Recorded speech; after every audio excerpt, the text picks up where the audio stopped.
Olá, queridas irmãs, estimados irmãos, prezados amigos, aqui estamos nós uma vez mais uma semana, pela graça de Deus, contando as bênçãos que o Senhor tem derramado sobre nós e é graças a elas que nós temos alento, temos esperança e aqui estamos mais uma semana para mergulharmos novamente na palavra do Senhor e ver o que é que, quais os ensinamentos que o Senhor tem uma vez mais para nós. Nós saudamos cada um de vós com carinho, não fica sem ser lida uma das vossas mensagens, um vosso telefonema, uma mensagem, muito obrigada.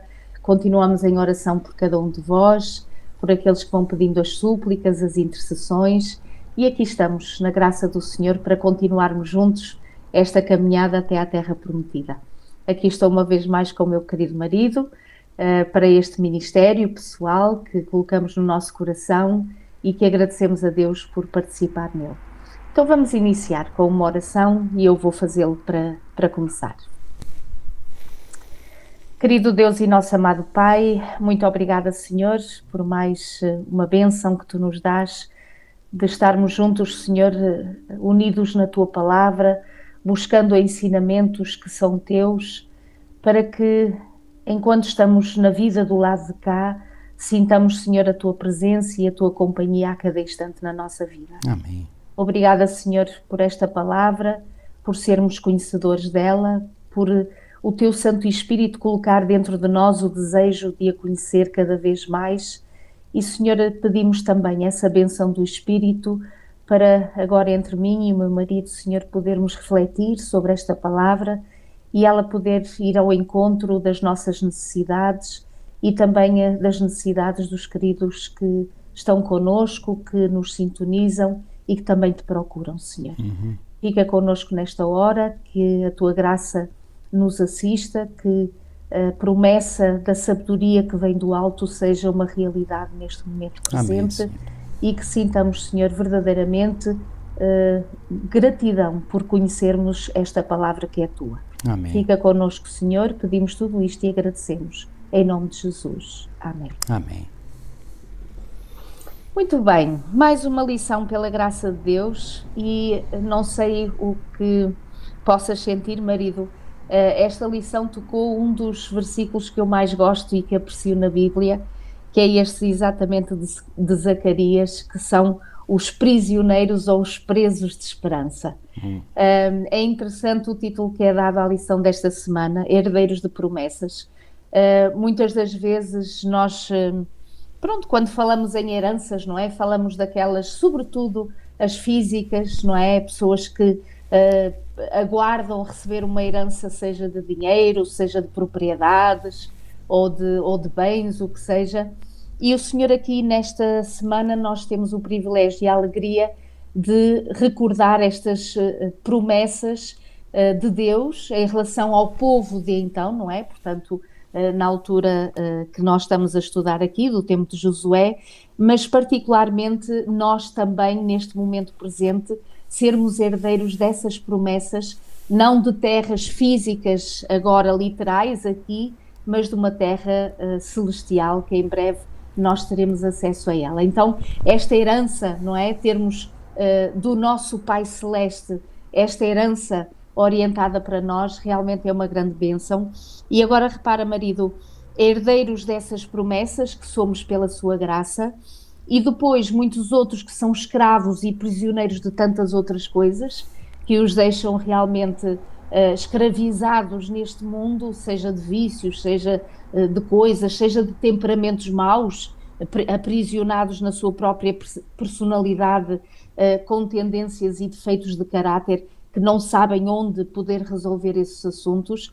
Nós podermos ser prisioneiros sim, mas de uma coisa boa, portanto, prisioneiros desta esperança de sabermos que há um novo céu, uma nova terra, que há um Deus que nos quer acompanhar, que há um Senhor que nos quer abençoar a cada dia da nossa vida, e realmente isto é algo de maravilhoso. Marido, palavras de introdução que queiras partilhar. Muito bem. Tu disseste há pouco e bem que nós não temos a esperança agora de uma herança nesta terra. E ainda bem, porque esta terra está votada à destruição, porque ela está completamente contaminada e, portanto, há a promessa de que Deus vai recriar novos céus e nova terra. Agora, não é menos verdade que essa terra que o Senhor tem em reserva para o seu povo não é uma terra fictícia, não é uma terra virtual, não é uma terra mística, é uma terra bem real.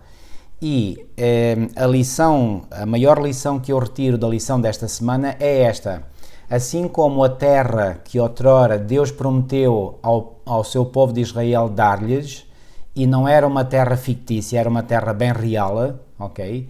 E eles tiveram que fazer a sua cota parte para finalmente tomar posse dessa terra. Pois bem, essa terra é uma amostra, é um modelo, é um tipo dessa outra terra muitíssimo superior, obviamente em valor, em tudo, que Deus quer reservar ao seu povo e por toda a eternidade.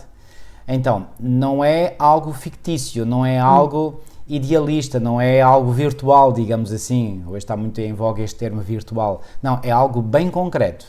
Portanto, há pessoas que acreditam, enfim, creio que não é no nosso meio, como adventistas do sétimo dia, mas noutros meios cristãos há pessoas que acreditam que o céu não é algo real. Portanto, o céu é nós vivermos uma vida de prazer, de felicidade com Cristo, quando o aceitamos como nosso Salvador, e portanto isso é que é o céu. Portanto, não é nenhum lugar físico, material. Pois bem, nós acreditamos que sim, que portanto que o povo redimido do Senhor irá viver numa terra real, ok? É verdade que antes de tomarmos posse dos novos céus e da nova terra, habitaremos no céu com o Senhor durante 1000 anos, e o Senhor quer durante esses 1000 anos revelar-nos as razões pelas quais aqueles que não se salvaram, não é? Mas, portanto, a herança é algo real, repito, e isto é muito importante. Portanto, nós podemos ter toda a esperança de que aquilo que o Senhor tem em reserva para o seu povo é algo absolutamente concreto, real, tangível, objetivo. Nós começamos desde o início, não é? Vamos começar do princípio, a primeira terra dada ao primeiro casal, não é? Portanto, que foi o Jardim do Éden. Isso. E logo aqui em Gênesis, no capítulo 2 e no versículo 15, o Senhor diz que tomou, pois, o Senhor Deus o homem, colocou-o no Jardim do Éden para o cultivar e o guardar. Ou seja, houve logo desde o início esta associação em que a presença de Deus está ligada a um território, a um espaço que é dado àqueles a quem ele cria, a quem ele realmente trouxe à existência, mas não é menos verdade de que aquilo que era uma grande bênção, não é? Portanto, que era o Jardim do Éden, em que todas as coisas foram criadas maravilhosamente, nós não temos hoje noção do que seria aquela beleza, não é? E aquela realidade, inclusive esta bênção, quando o Senhor diz que ali estavam para cultivar e guardar esse jardim, não tem nada a ver com o cultivo de hoje e com as exigências, não é, que o próprio terreno e o clima hoje de nós exige das terras que nós temos e que daí nós retiramos a nossa sobrevivência, os nossos alimentos, mas aqui está uma terra perfeita, maravilhosa, que o Senhor cria para a bênção do primeiro casal, da primeira família, mas que com o pecado, repara aqui no capítulo 13 e no versículo 17, alguma coisa vai acontecer, não é? Portanto, de maldições, de consequências da desobediência. E aquilo que era a terra, que era uma bênção, acabará por ser um dos maiores desafios que agora o ser humano tem na sua vida.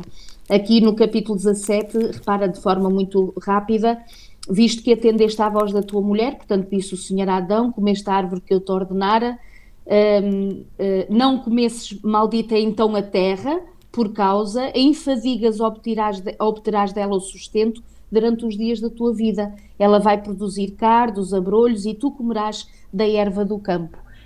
Repara, marido, aquilo que era realmente uma terra que naturalmente teria as bênçãos já por si só, de poder ser uma mais-valia à felicidade do ser humano, após o pecado o Senhor dá a entender que uma das consequências é realmente esta terra, ela própria, portanto, transformar-se ou trazer não só a bênção, mas também alguns desafios para aqueles que dela têm que viver e que têm que arranjar o alimento sobre ela. Algumas palavras sobre isto, marido. A perda do Éden, que eles acabam por ser expulsos, inclusive, Certo. portanto, do Éden. Olha, Milo, há dois conceitos muito fortes que, portanto, nos são transmitidos através desta lição. O primeiro conceito é aquele que eu acabei de referir. Portanto, a terra que o Senhor reserva para o seu povo não é uma terra mística, virtual, é uma terra real. Este é o primeiro conceito. O segundo conceito é: a possessão da terra não é um direito inalienável. Portanto, é um direito condicional. O que é que queremos dizer com isto? É que a possessão da terra que o Senhor reserva para o seu povo, ou que, por assim dizer, empresta, concede ao seu povo, está dependente da forma como esse mesmo povo de Deus se relaciona com o seu Deus. E essa forma de se relacionar, portanto, se é a forma correta, levará ou conduzirá à obediência.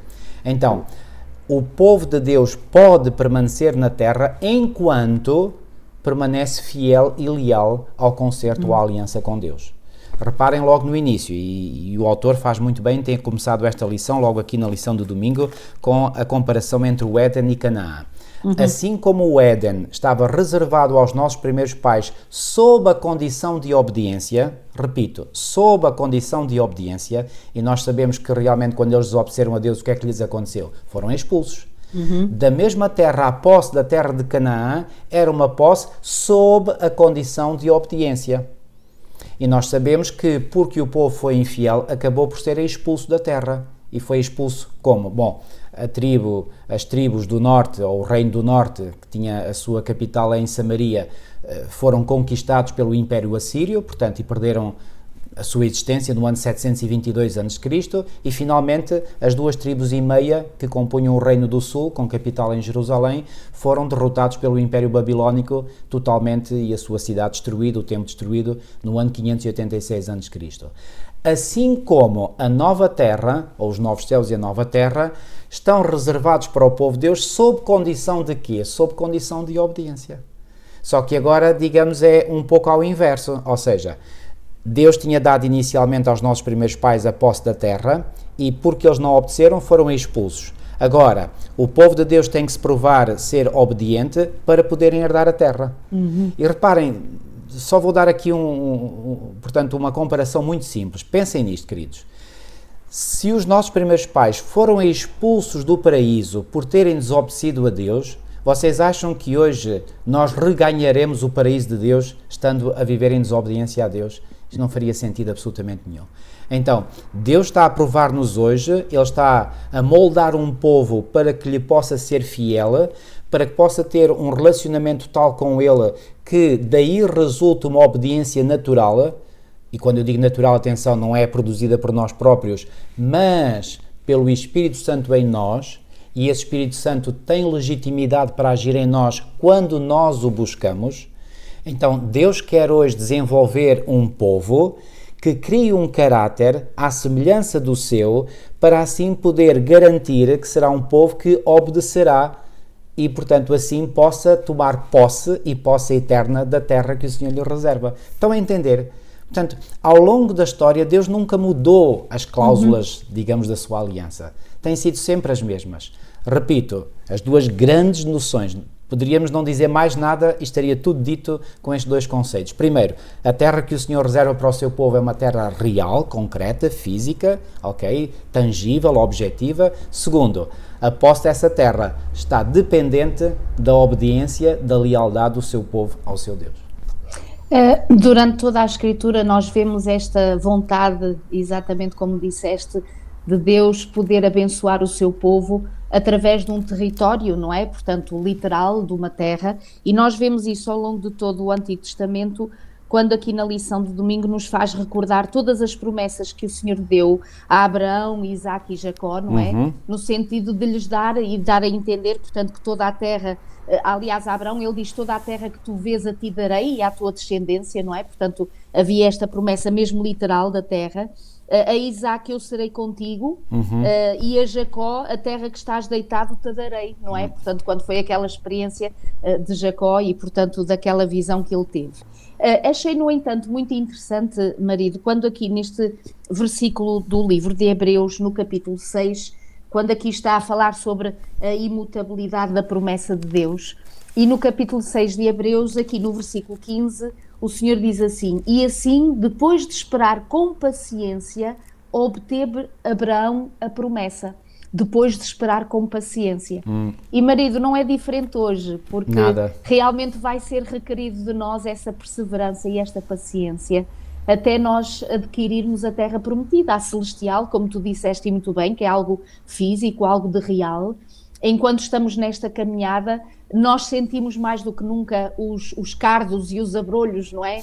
Desta terra, portanto, porque pela consequência do pecado, realmente fica difícil a vivência deste lado de cada vida, muitos desafios, muitas dificuldades, muitas angústias, e o Senhor aqui está a dar a entender que assim como foram certas as promessas que o Senhor fez ao seu povo de outrora, assim através dos seus patriarcas, não é? Que acabou por cumprir a promessa que ele havia dito, portanto, a estes nossos irmãos do passado, também não será menos verdade a promessa futura que em breve o Senhor vai entregar ao seu povo. Exatamente. E então este alento, e lá estamos nós, prisioneiros desta esperança, não é? E o Senhor quer que fiquemos prisioneiros desta esperança, de que nós vamos herdar a terra, nós vamos herdar a terra prometida. Agora, enquanto essa terra não chega, enquanto o Senhor Jesus não vem, com certeza que temos que desenvolver esta paciência, esta resiliência,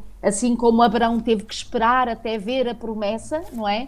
Nós também teremos que esperar até ver, portanto, esta promessa da volta do Senhor Jesus. Então eu acho isto maravilhoso porque, repara, é interessante que a terra prometida acabou por ser, agora para o tempo do passado, acabou por ser uma dádiva divina. Portanto, não era algo que eles naturalmente tivessem direito. Isso. Portanto, foi uma bênção que Deus lhes concedeu. Então é a mesma coisa para nós hoje. Nós aguardamos um novo céu, uma nova terra. Não é pelos nossos méritos, não é? Porque não é mesmo. Em nós não há méritos, mas é pela bondade do Senhor que tem para nós guardado e construiu e fez e idealizou um paraíso maravilhoso que é real e que em breve nós o vamos ver. Sobre a paciência, Milu, eu compararia o texto de Hebreus 6,15, que diz, e volto a ler, e assim esperando com paciência alcançou a promessa, referindo-se, portanto, a Abraão. E compararia este texto com o texto de Apocalipse 14,12, que diz aqui está a paciência dos santos, não é? Exato.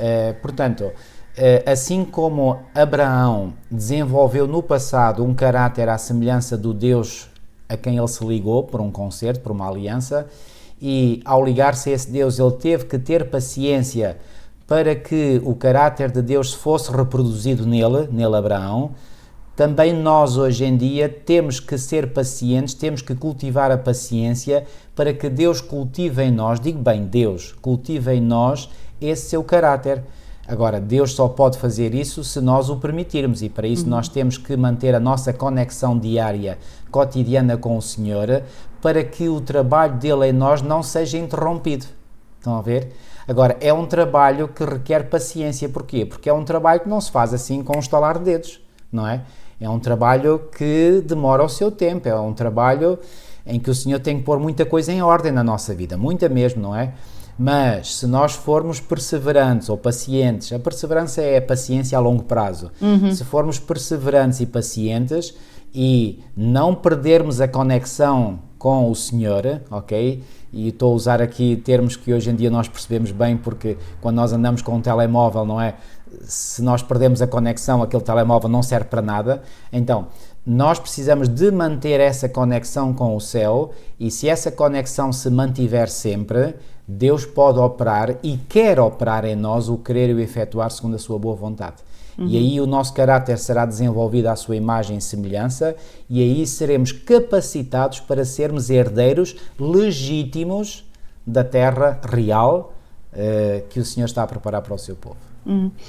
Na lição de segunda-feira desenvolve ainda mais esta questão que eu gostava de sublinhar e falarmos um bocadinho mais sobre esta questão de reconhecermos que aquilo que nós temos tudo o que temos é uma dádiva de É isso Deus. mesmo. E este povo, nesta altura, aliás, esta questão de possuir uma terra, de algo físico, como diz a lição de segunda-feira, no fundo a terra significava liberdade, ou seja, havia uma identidade do povo eleito que estava fortemente ligada a esta, o do possuir a terra, porque o Senhor assim havia prometido, o Senhor assim os havia libertado, não é? Aliás, isto aqui, e agora tomando aquilo que nós vimos no início, inicialmente Adão e Eva perdem a terra, não é? Portanto, perdem o território que era o Jardim do Éden, mas o Senhor vai sempre ao longo da história fazer com que o povo, mesmo que por consequência do seu pecado e da sua incredulidade acabe por perder a propriedade de algum lugar,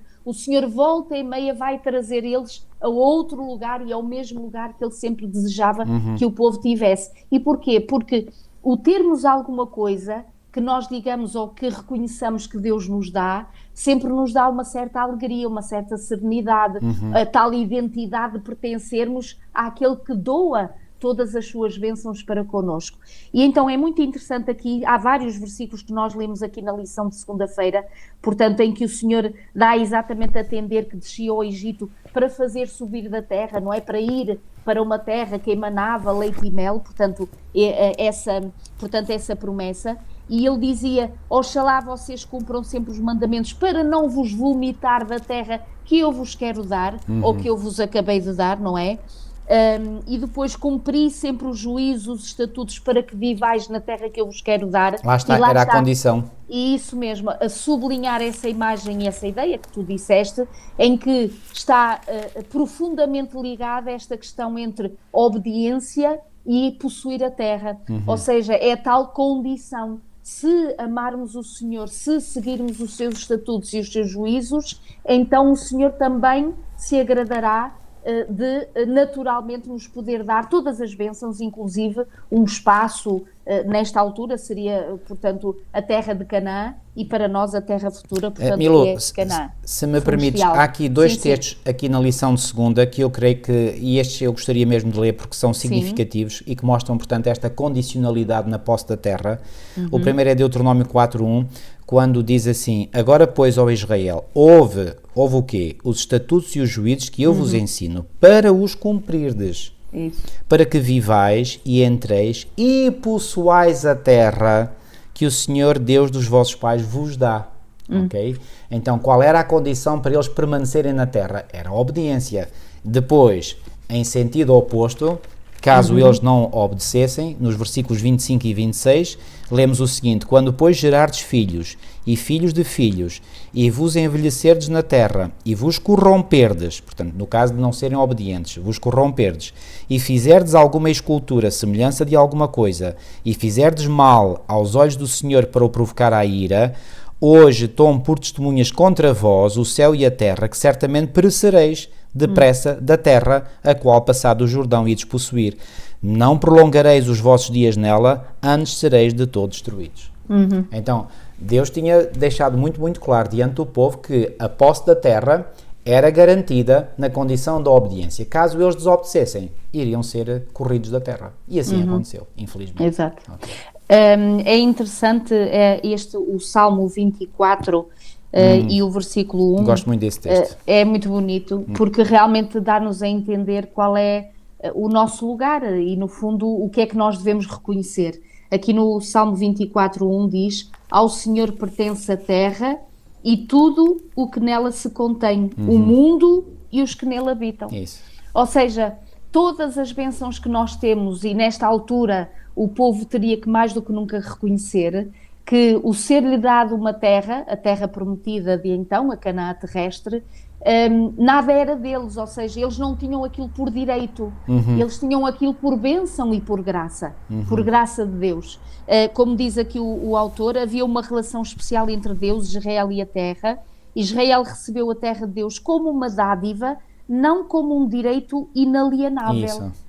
Portanto, era uma dádiva, uma graça da parte do Senhor, e quando aqui nós vemos que a Deus pertence todas as coisas, como diz o salmista, a terra e tudo o que nela existe, então mais do que nunca, marido, este sentimento que deveria de existir em nós, de profunda gratidão, porque aquilo que nós temos, a casinha em que nós habitamos, o alimento que nós tomamos, a roupa que nos veste, as bênçãos diárias que caem sobre nós, tudo é do Senhor.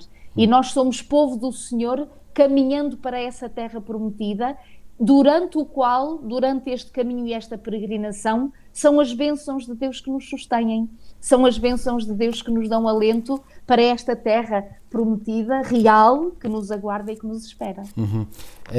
Eu diria, portanto, usando aquela imagem da parábola do mordomo infiel, que está em Lucas 16, que o verdadeiro e legítimo proprietário de tudo o que existe é o Senhor, porque Ele é o Criador e o mantenedor de todas as coisas. Nós somos apenas mordomos, ou seja, administradores ou gestores, como quiserem chamar, daquilo que pertença do Senhor, não é? É como, por exemplo, aquele cargo que hoje é conhecido como o CEO de uma empresa. O que é o CEO? Chief Executive Officer, ou o diretor executivo. O diretor executivo de uma empresa pode não ser necessariamente o seu proprietário, muitas vezes não é. Portanto, há um dono, há um proprietário dessa empresa e depois esse dono escolhe alguém em quem naturalmente ele tem confiança para dirigir, digamos, os negócios dessa empresa, ok? Então, essa pessoa tem o mais alto cargo de gestão nessa empresa, mas não é o proprietário. Então nós somos, quando muito, CEOs desta terra, ou das coisas que o Senhor coloca à nossa disposição. Mas nunca devemos esquecer que não somos os proprietários. O verdadeiro e legítimo, sublinho, legítimo proprietário é o Senhor, porque Ele é o Criador de todas as coisas, Criador e mantenedor. Não só criou, como mantém.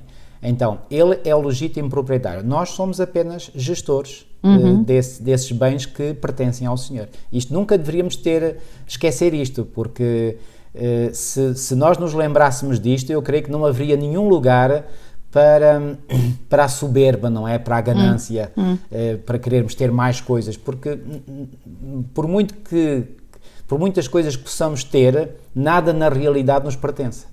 Exatamente. É tudo uma dádiva E do Senhor. eu achei muito interessante este detalhe que o autor achou por bem recordar-nos. Enquanto eles estavam no Egito, o Nilo trazia aquela irrigação natural, não é? Dos campos e das terras, e portanto havia sempre naturalmente a irrigação que vinha exatamente a irrigação era garantida. Era garantida. Enquanto que quando eles foram agora para a terra prometida, a Canaã terrestre, eles dependiam exatamente do clima. Então aqui, repara, marido, mais do que nunca teria que haver esta dependência e este reconhecimento de que se a terra pudesse vir a frutificar e a trazer as bênçãos que a terra traz, teria que ser também pelas bênçãos de Deus e pela intervenção de Deus.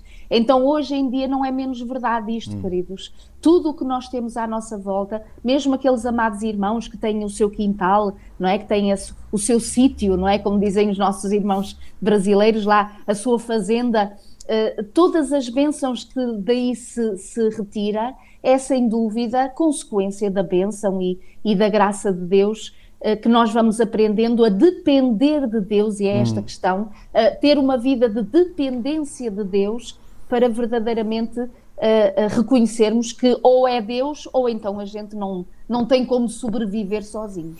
Olha, Milo, eu vou-te dizer, eu já tenho observado, portanto, enfim, na nossa observação, que é parcial, que é limitada, obviamente, mas eu já tenho observado que aquelas pessoas que verdadeiramente reconhecem que aquilo que têm não lhes pertence de direito próprio, mas que é uma dádiva, uma graça que o Senhor lhes dá, essas pessoas vivem mais felizes.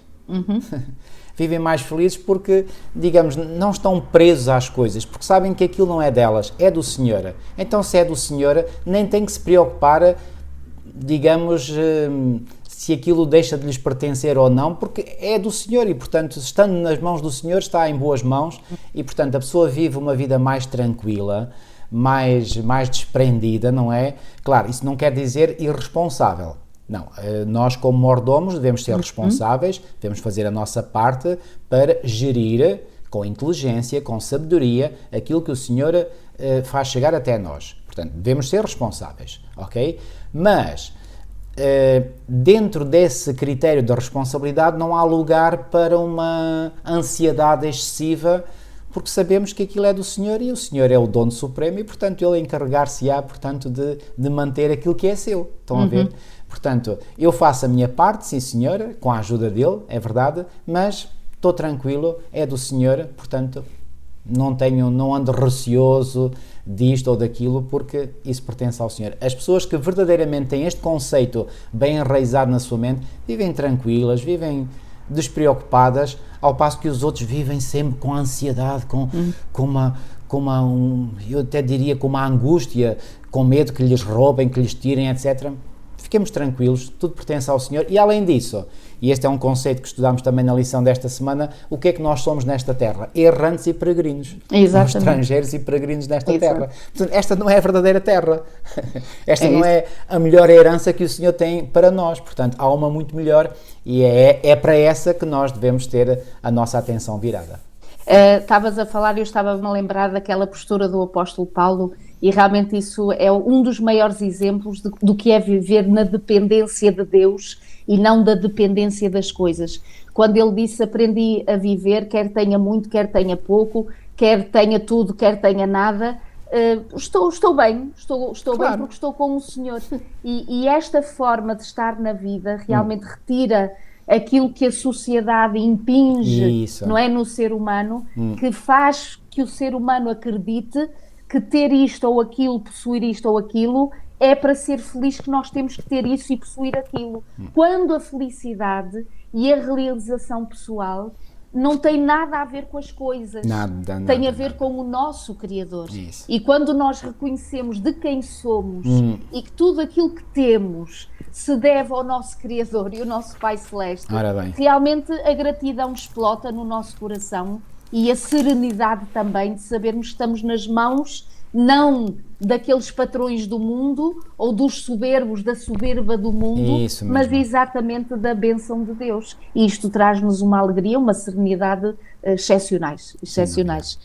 Na lição de terça-feira, marido, nós aqui recordamos esta questão que foi exatamente o Israel não só foi atribuído a alguma parte da terra, mas também na terra que lhes foi atribuída, portanto a distribuição, não é, da terra, eles teriam que fazer algum trabalho de reconquistar alguma parte do território, não é, que lhes era otorgado.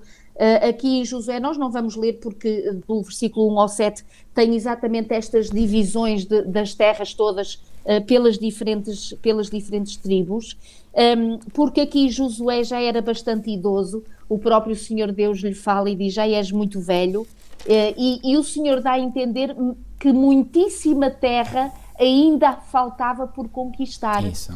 Portanto, não tinha sido ainda o território total daquele que Deus queria dar ao seu povo, que acabaria por ser já conquistado. Então havia, repara, se a primeira metade do livro mostra como Deus deu a terra ao despojar os cananeus, a segunda parte do livro acaba por mostrar que Israel tomou a terra, colonizou-a, mas também teve este trabalho, não é, de ele próprio, de investir nesta própria conquista. Já agora, Milu, recordar-se-ão aqueles que nos têm acompanhado nestas lições que no passado nós vimos que a intenção original de Deus era que o Senhor é que, digamos, conquistasse a terra, e o Senhor disse que enviaria vespões, etc. Ou seja, a conquista da terra seria algo em que o seu povo não teria que se, digamos, imiscuir profundamente. Mas, como eles foram desobedientes, como eles foram incrédulos, então o Senhor retirou-lhes, digamos, parte dessa bênção de ser ele, digamos, a fazer o trabalho principal da conquista, e então eles tiveram que fazer. E aqui, nesta lição, terça-feira, quando fala aqui no desafio da terra, era o desafio exatamente de conquistar o muito que ainda faltava conquistar.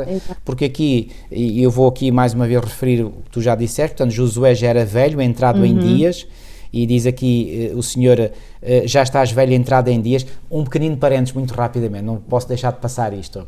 Lembram-se de que nós, muitas vezes, nós dizemos que, quando interpretamos as profecias cronológicas, que há o princípio de ano. Pois bem, muitas vezes, e evangelistas e pastores só pegam em dois textos bíblicos, um em Números, outro no livro de Ezequiel, para provar esse princípio.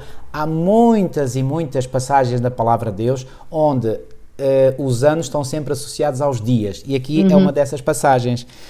E disse-lhe o Senhor, já estás velho, entrado em dias. Ele não tinha dias, ele tinha muitos anos, mas aqui fala em dias. Estão a ver? Portanto, há uma ligação muito íntima, portanto, entre dias e anos. Bom, mas então, diz aqui, a terra que fica de resto é esta, e portanto, faltava ainda muito por conquistar, e os israelitas tinham que realmente, desculpem a expressão, arregaçar as mangas e pôr-se ao trabalho de conquistar essa terra, ok? Portanto, a terra estava a ser distribuída, portanto, dizia-se, olha, tal porção é para esta tribo, outra porção é para aquela tribo, mas dentro dessa porção de território ainda não tinham sido expulsos todos os cananeus que lá moravam, portanto, ainda havia muito trabalho para fazer. Isto para dizer o quê? Que Deus tinha dado a terra sim, mas era necessária a parte humana. E que lição espiritual é que isto nos ensina? A salvação que o Senhor nos dá é uma dádiva, é uma graça divina. No entanto, teremos que fazer algo para que essa graça seja nossa? Com certeza, temos que fazer. Portanto, nós não podemos simplesmente cruzar os braços e ficar à espera que o Senhor nos faça trazer tudo. Não, tem que haver a ação humana. E essa ação humana na salvação é nós colaborarmos com Deus, nós andarmos com Deus, não é? Quando a Bíblia relata, por exemplo, só para dar este exemplo, a vida de Noé, diz, eis a história de Noé, 2 pontos, eu acho muito interessante este relato. Noé era justo e íntegro entre os seus contemporâneos, Noé andava com Deus, ponto final, está a história contada. Mas está tudo dito. Está tudo dito porquê? Porque é dito o essencial. E qual foi o segredo do sucesso na vida de Noé? Porque ele era justo e íntegro entre os seus contemporâneos, porque ele andava com Deus. Pergunto, é possível hoje nós andarmos com Deus? Com certeza. É possível nós sermos justos e íntegros entre os nossos contemporâneos? Com certeza. Como é que eram os contemporâneos de Noé? Era uma geração tremenda. E Jesus não disse que assim como foi nos dias de Noé, assim será nos dias da vinda do Filho do Homem? Ok? Então, é possível para nós hoje também sermos justos e íntegros entre os nossos contemporâneos. Como? Andando com Deus. Então, há a nossa parte que nós temos que fazer. E andando com Deus, Deus não nos vai obrigar, Deus não nos vai puxar pelos cabelos e dizer, olha, tens que andar comigo. Não, tem que ser uma decisão da minha parte, eu tenho que usar o poder da minha vontade para decidir. Quando nós fazemos a nossa parte, então a salvação, que é, repito, uma dádiva, uma graça de Deus, ela cumpre-se em nós. E sobretudo fazer a nossa parte, e para ficar bem sublinhado, é colaborar com Deus neste processo de santificação. Isso. Ou seja, não há nada em nós que possamos fazer que nos dê o mérito para herdarmos a salvação, a terra prometida, não é? Assim como para o povo de Israel era uma bênção, era uma dádiva, como disseste muito bem, a salvação também é uma dádiva. Só que o Senhor, para nos dar essa salvação, nós primeiro teremos que a querer que a desejar, não é? Aceitar e depois colaborar com o Senhor neste processo de santificação, que vem pela obediência, lá está, aos requisitos de Deus, para depois o Senhor nos dar como vitória, não é? É a recompensa da bênção de podermos herdar a terra prometida, e portanto que é a salvação, portanto estarmos com o Senhor. O que é que os nossos primeiros pais, Adão e Eva, fizeram para ter o Éden? Não fizeram nada. Exatamente. Quando eles vieram à existência, já lá estava o Éden, todo feitinho, prontinho, o que é que eles tiveram que fazer? Nada. Agora,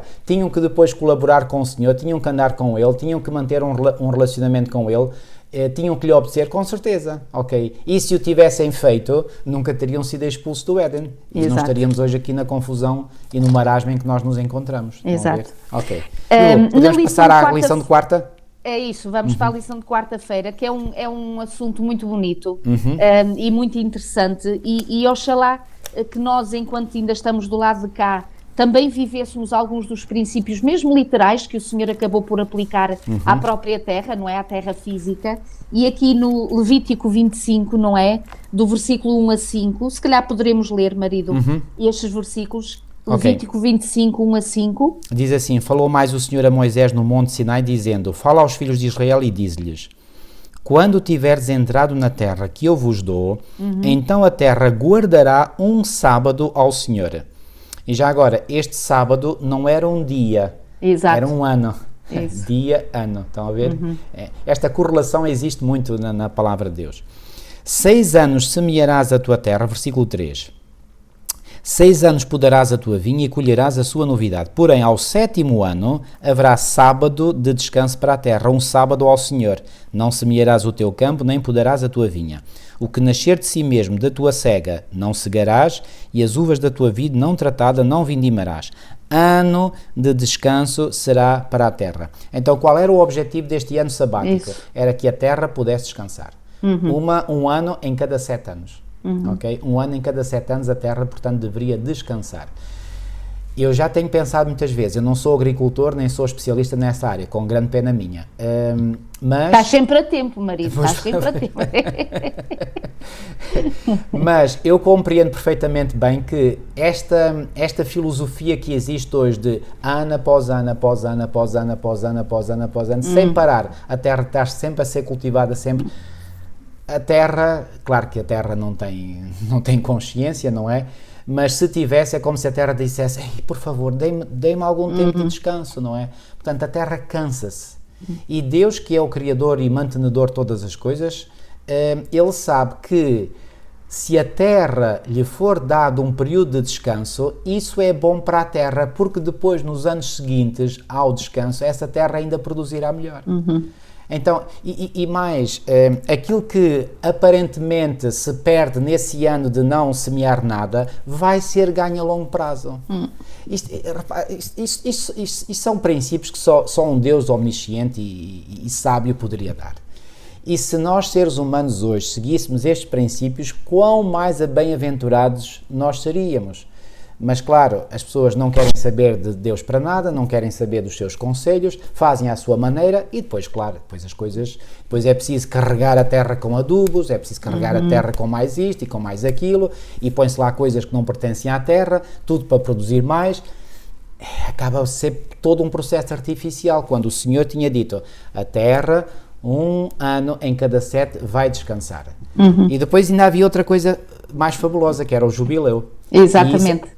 Surgia após um ciclo de 7 anos sabáticos. Então, 7 anos vezes 7 dá 49, mais um dava o chamado ano do jubileu. E o que é que aconteceria nesse ano do jubileu? Uma coisa absolutamente extraordinária. Aí não era apenas, o objetivo não era apenas que a terra repousasse, mas que fosse, por assim dizer, eu diria um reinício, um restart, não é? Da condição inicial do povo, porque reparem bem, estamos a falar no contexto desta lição da repartição da terra prometida pelas diferentes tribos que compunham o povo de Israel. E o Senhor está a dizer, desde o início, a colocar todas as leis, a dizer: ok, pode acontecer, e o Senhor, na sua omnisciência, claro que sabia que iria acontecer, que alguns, por gestão pobre ou defeituosa dos seus recursos, vão ficar mais pobres, vão ter que vender a terra, etc., vão ter que ceder, etc., mas quando se passar um ciclo de 7 anos sabáticos, vai tudo voltar ao início. Dá-se um novo reinício. O computador está cansado, agora vamos fazer um reset e volta tudo ao início. E aquelas terras que tinham sido perdidas voltavam a ser dos proprietários originais. Isto é algo absolutamente extraordinário. É extraordinário. E isto mostra como, através deste princípio, Deus não iria permitir que se desse aquilo que hoje se chama, digamos, o assenhoreamento, digamos, de muitas coisas. Reparem, hoje há senhores que controlam imensas coisas e outros que não têm nada, vivem na pobreza extrema, não é? Pois bem, Deus não cria esses extremos entre o seu povo. Portanto, todos tinham direito à sua terra, todos tinham direito ao seu cultivo, e mesmo que tivessem cometido erros que fizessem com que eles perdessem temporariamente, sublinho, temporariamente a sua terra, ao fim destes anos, ou seja, no chamado ano do jubileu, voltava tudo aos proprietários originais. Eu acho que isto quer dizer, não há palavras para descrever quão justos, quão equilibrados são estes princípios, estas normas. Olhem se o mundo hoje vivesse de acordo com estes princípios emanados de Deus. Ui, como o mundo seria um lugar extraordinário. Mesmo o mundo de pecado, vivendo estes princípios, seria algo extraordinário. É maravilhoso nós recordarmos realmente estes princípios que o Senhor convidava o seu povo a viver. E repara, quando estavas a falar sobre a questão do 7º ano ser um ano em que a terra descansasse, Infelizmente, hoje em dia, a questão da ambição, não é, e da soberba faz com que o ser humano acredite sinceramente que a sua existência dependa de si. E ao retirar da equação o Criador, a pessoa fica na angústia, fica na dependência Claro. daquilo que ele acha que tem que fazer para a sua própria sobrevivência. E repara, através disto o Senhor também queria ensinar o povo uma vez mais que mesmo que ficasse um ano, que era o 7º ano, em descanso aquela terra, é evidente que eles podiam intercalar espaços da terra que haveriam sempre cultivados, porque Certo. estavam, portanto, a diferenciar, e este agora será 6 anos, mas aqui eu vou começar mais tarde, para nunca haver terra sem ser cultivada, não é? Enquanto uma descansava, a outra estava a produzir, mas ao mesmo tempo isto requeria uma confiança em Deus, Claro. de que não havia problema de ficar um ano parado, aquele terreno, porque no ano a seguir, quando retomassem o cultivo, realmente o Senhor ia abençoar, a própria terra iria produzir de uma forma maravilhosa.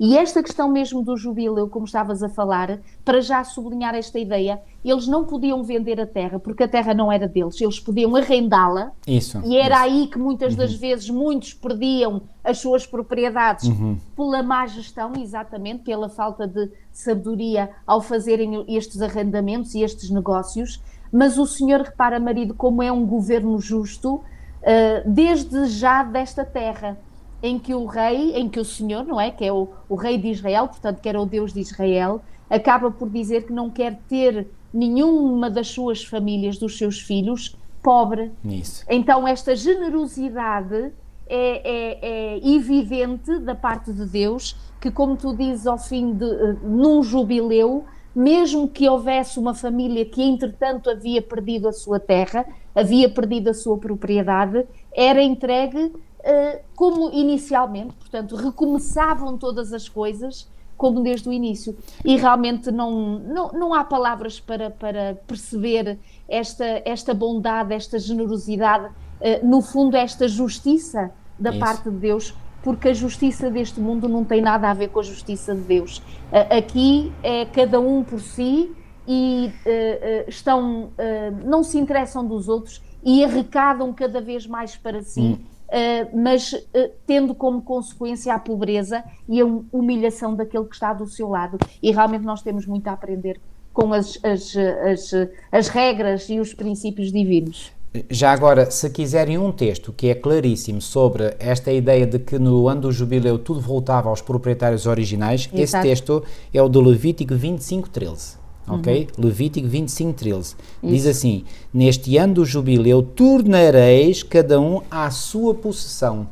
Tornareis cada um à sua possessão. Que possessão? A possessão original. E que possessão original era essa? Era aquela que tinham recebido no início, quando a terra foi repartida, que é o assunto que estamos a falar esta semana.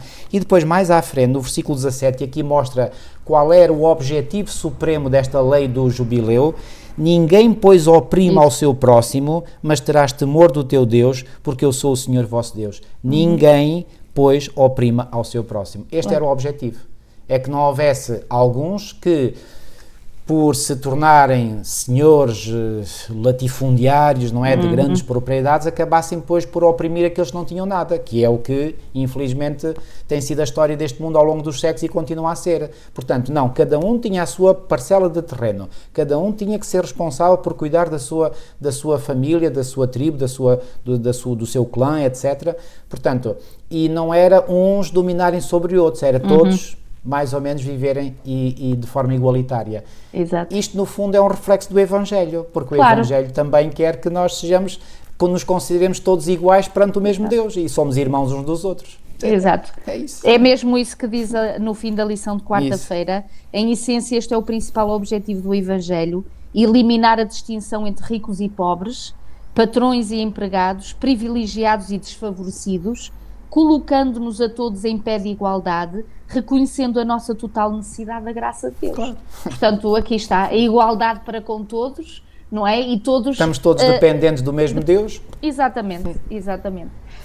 Na lição de quinta-feira, marido, a terra restituída, ou seja, esta promessa que o Senhor faz, e lá vamos então ao conceito que inicialmente havíamos falado, em que mesmo que o povo, por causa da sua desobediência e da sua dura cerviz, muitas das vezes tenham sido, como dizia a lição, desapropriados, não é, daquela que era a terra que o Senhor lhes queria dar, Deus não deixa, através de Jeremias e Ezequiel, de dar a entender que faria o povo voltar à terra, não é? O regresso do povo à terra, daí a terra restituída. Quando ele diz, farei voltar esta terra, os teus filhos voltarão, recolherei, ajuntarei, dar-lhes-ei novamente a terra em Israel, estabelecerei novamente nessa propriedade que é vossa, ou seja, que é aquela que eu vos dou.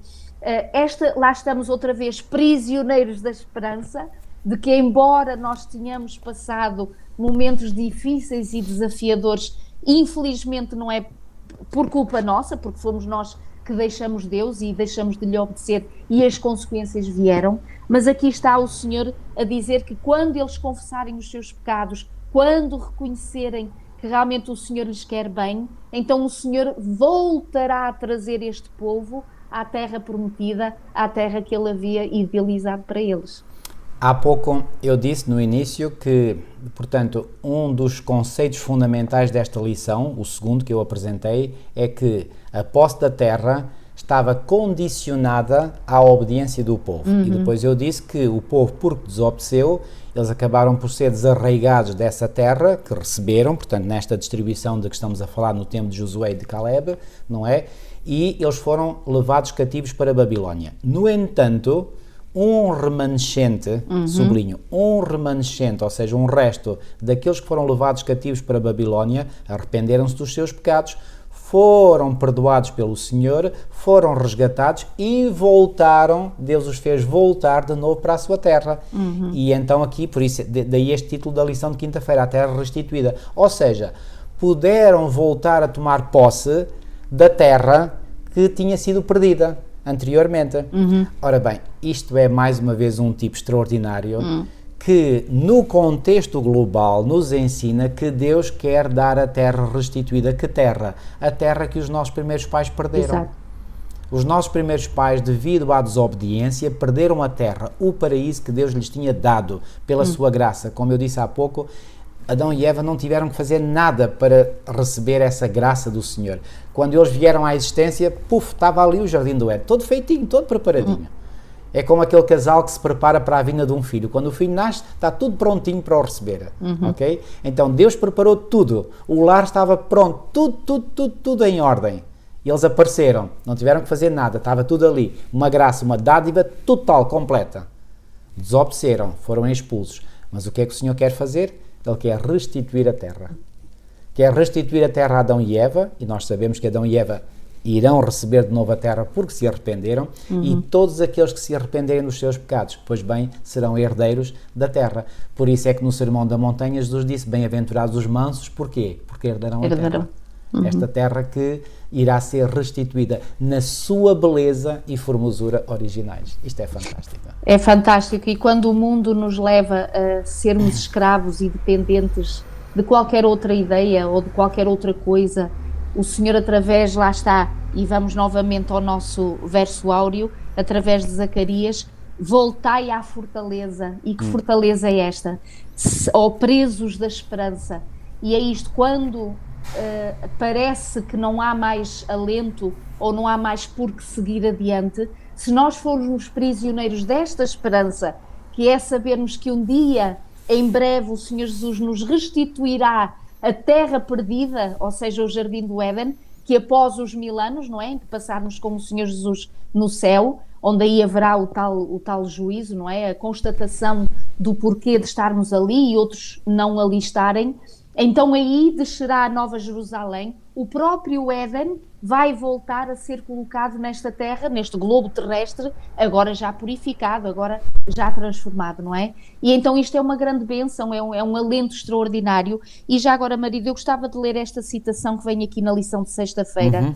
Esta primeira citação é muito bonita e dá-nos também um ensinamento grandioso.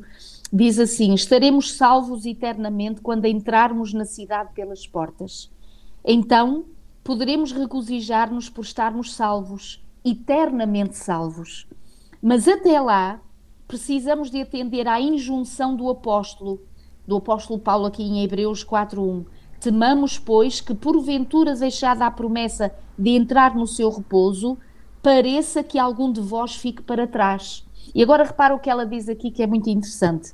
Conhecer Canaã, cantar os cânticos de Canaã, regozijar-se com a perspectiva de entrar em Canaã, não levou os filhos de Israel aos vinhedos e olivais da terra prometida.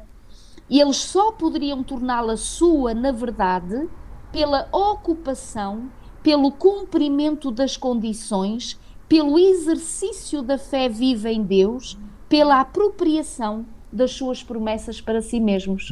Repara como isto é interessante. Não é porque hoje nós, como diz aqui, regozijamos nas perspectivas de entrar na Canaã, ou que cantamos, não é? Sobre Canaã e que oramos sobre Canaã, que naturalmente entraremos em Canaã.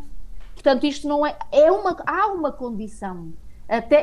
Alcançarmos a terra prometida está sob condição. E qual é a condição? É aquilo que diz, pelo cumprimento das condições, que é o exercício de uma fé viva em Deus pela apropriação das suas promessas. Para então, si mesmos. Para si, não é para os outros, é para nós. Exatamente, ou seja, e o que é isto? É ter fé, confiança que aquilo que Deus diz é a verdade e apropriarmos-nos dessas verdades, sermos escravos pela esperança destas promessas para realmente alcançarmos a vida eterna. E louvado seja Deus por isso e realmente pelo dom e pela esperança que nos dá em Cristo Jesus. Amém. Marido, farás a oração final, por Certo. favor, está bem? Nosso querido e muito amado Pai que estás nos céus, nós estamos muito, muito, muito gratos, Senhor, porque a Tua palavra é riquíssima em esperança. Amém. E obrigado, Senhor, por nos dares a conhecer, Senhor, e a experimentar já um pouco do muito que Tu tens em reserva para o Teu povo. Obrigado, Senhor, por estas certezas, Senhor, que nós queremos acreditar de todo o nosso coração e não queremos pôr em causa, não queremos pôr em dúvida, porque aquele que disse estas coisas é o Deus fiel, é a rocha dos séculos. Aquele que não conhece variação nem sombra de mudança. Aquele que é o mesmo ontem, hoje e o será para sempre. Aquele Deus que não muda.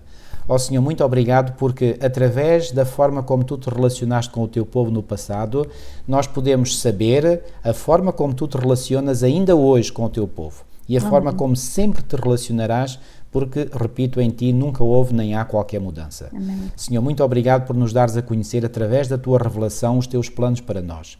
Obrigado, Senhor, por termos a certeza que a terra um dia nos será restituída. Essa terra que os nossos primeiros pais perderam devido à sua desobediência. Ó Senhor, tão somente ajuda-nos pela Tua graça a que o Teu Espírito Santo encontre sempre um canal aberto de comunicação connosco, um coração aberto à sua influência, para que possas operar em nós o querer e o efetuar segundo a Tua santa e divina vontade, para que assim, Senhor, o nosso caráter se possa desenvolver cada vez mais à imagem e à semelhança do nosso Salvador e assim, Senhor, possamos verdadeiramente, Senhor, ficar tão enraizados numa vida de total obediência a Ti, que possamos assim ser naturalmente, pela Tua graça, claro, candidatos à vida eterna e sermos verdadeiramente herdeiros dessa terra na qual habitaremos para todo o sempre contigo. Amém. Abençoa-nos, pois, Senhor, abençoa todos os nossos queridos irmãos e irmãs, amigos que nos acompanham, que os abençoes grandemente, assim como aos seus queridos, e que eles possam ter a graça, Senhor, de também acreditar nestas verdades poderosas da Tua palavra. É o que nós te pedimos, Senhor, e pela fé te agradecemos, em nome de Jesus. Amém. Amém. Foi um prazer ter estado convosco, ficamos com Deus e até à próxima semana, se Deus quiser. Até para a semana, se Deus quiser.